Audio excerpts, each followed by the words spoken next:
Hello and welcome to our direct talk. Today, Desta Haileselassie will be joining us. Desta, welcome. Before we get started, can you tell us a little bit about yourself? Thank you so much for having me. My name is Desta Haileselassie. I'm currently based in Washington, D.C. I'm a postdoctoral research fellow at the Howard University Department of Computer Science. Desta, you've been doing an incredible work since the start of the war on Tigray. According to the Associated Press, you've compiled the names of more than 3,000 victims across Tigray. Of course, that was a month ago, so we understand if that number needs to be updated. So, do you have a team, or is this a personal project? I can start from if this is a personal project or a team.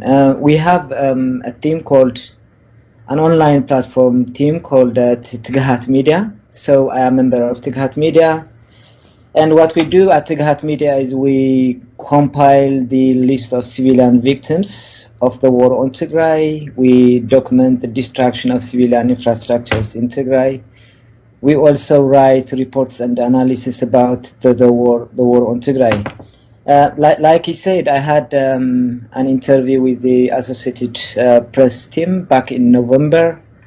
And the total list of civilian victims back then was, if I remember correctly, 3,116 to be precise. And yeah, I haven't done much progress after November, given the communication blackout in Tigray. If you remember, before June 2021, there was a limited access to internet and phone in Tigray. And we had very helpful Tigrayans on the ground in Tigray who used to send us handwritten notes with a list of victims, PDF files, images of files. But after the Tigray Defense Force retook Mekelle and other parts of Tigray after June 2021, there is total communication blackout in Tigray. So the current list that we have is, I think, 3,291, close to 3,300. Can you tell us a little about your process? How do you collect your information and confirm your data, especially in light of the communications blackout that has been ongoing since the start of the conflict? Like I tried to mention earlier, we had people in every district in Tigray who used to help me with the list of victims. I also collect information about the victims from social media posts. I mean, posts by family members in the diaspora or other parts of Tigray. I also take lists of victims from other sources like international human rights organizations or international medias. These are like verified lists. So the way I confirm the victims is by directly contacting the family members. It could be either in Tigray or other parts of Ethiopia or in the diaspora. Can you tell us a little about the stories of victims whose names you've collected? What does the composition look like? What are some of their stories? I think we have tried to write an analysis. It was, I think, back in September, I guess, if I remember it correctly.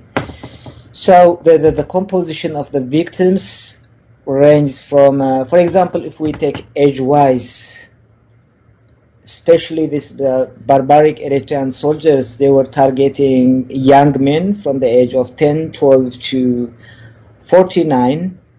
So I remember we had 2/3 of the victims were from age 18 to 49, and this is called the most productive age bracket in society.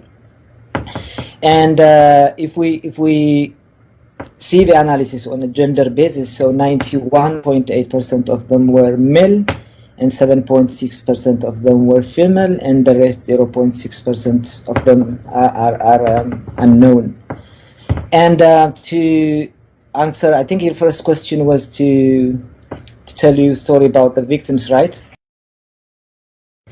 Yeah, I think it would be very unfair for me, for example, to give names, to compare victims, one victim from the other. if you read the story of every victim, or if you watch the horrifying videos of every victim, it's so heartbreaking. For example, if you have seen the mass execution of young men in Mahwaradego, the mass execution in Mariam Dengelat, Aksum, the dead bodies of ethnic Tigrayans found floating in Takaza River, in Saharti Samre. So it's going to be very unfair for me to pick names. I understand that you've expanded into other frontiers. You've also compiled a list of Tigrayans arbitrarily detained by the Ethiopian government. How many names do you have on that list? And also tell us a little about the composition of that group as well. Yeah, I think we have started compiling the list of detains from November 2020. Because soon after the war started, Abiy Ahmed immediately started detaining the ethnic Tigrayans who were members of the Ethiopian National Defense Force. So their numbers are believed to be from 15,000 to 17,000, and they are languishing in detention in prisons in Addis Ababa, in the south part of Ethiopia, in Afar, and in Redawa.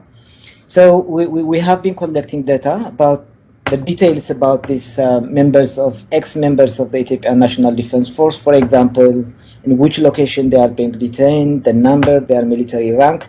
So we have managed to collect details for about 8,000 to 10,000 of them. And after November 2021, if I remember correctly, it was on the 2nd of November 2021, Abiy Ahmed declared the state of emergency. So using the state of emergency as a pretext, Abiy's intelligence forces, supported by the Eritrean spies, started to systematically detain and kill Tigrayans in Addis Ababa and other parts of Ethiopia. And the composition looks like they were detaining every Tigrayan. For example, it ranges from doctors, university professors, university students, business owners, and investors. So I am mainly interested into the killing and death of Tigrayans inside the prison cells. For example, there was a massacre on the 21st of November in a place called Ma'rab Abaya. This was against the members of the Ethiopian National Defense Force. It is believed that more than 100 are massacred in a single day. So I have some information about the perpetrators and the killing, but I don't want to talk much about it in the media now, since it's under investigation. And there was also days of civilians inside the prison cells, for example, from Mizan Tepi, Abbas Amiel, in Kaliti, in Addis Ababa. There was a report by the Reuters. I'm sure you might have seen it in the media. And there is also systematic killing of Tigrayan generals in the prison. For example, 3 months ago, there was a death of Major General ገብረመድህን Fuadu, also known as Wodnecho. So I'm very interested to take this as part of my documentation project of the Tghat Media that I mentioned earlier, because I want them to be included as the victims of Tigray genocide, because they are being targeted based on their ethnicity, Tigrayan identity. Do you have relatives or close family members on that list? Yes, yes, I do. I have about 19 family members from my mother's side. They were massacred by the barbaric Eritrean soldiers on the 2nd of December 2020 in the Goda bottles and glass factory.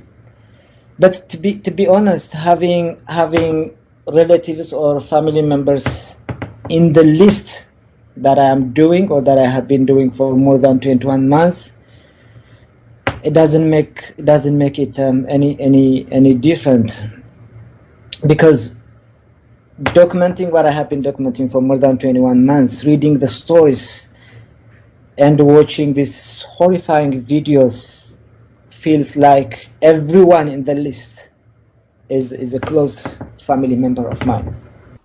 How have you been able to do it for so long? Has it been painful to hear these stories, or would you say it was therapeutic in a way? I think it's the work I'm doing is not easy, to be honest. It's very painful because to read the stories and keep doing it like for more than 21 months, it's not easy. I mean it has taken a toll, or mentally, physically, and emotionally on me. But I believe I have a good reason to keep doing it for more than 21 months, because I believe it's very important to document all the war crimes committed in Tigray. For example, if you remember, this International Commission of Human Rights Experts of the United Nations, they were asking to submit documented war crimes on Tigray. I think the deadline was on the 31st of July. So it's very important to document these war crimes. If you don't have a well-documented evidence, that means you have nothing to submit. This is the first reason why I do it. The second reason why I do it, why I keep doing it, no matter how tall the emotional, how high the emotional toll is because I want these victims to be remembered as victims of Tigray genocide. And I want the government of Tigray to have a memorial site for these victims. For example, if you go to Germany, you have a memorial site of the Holocaust against the European Jews during the Second World War in 1941 to 1945. If you go to Rwanda, you have a memorial site for the victims of the Rwandan genocide against Tutsi in 1994. If you go to Cambodia, you have they have a memorial site.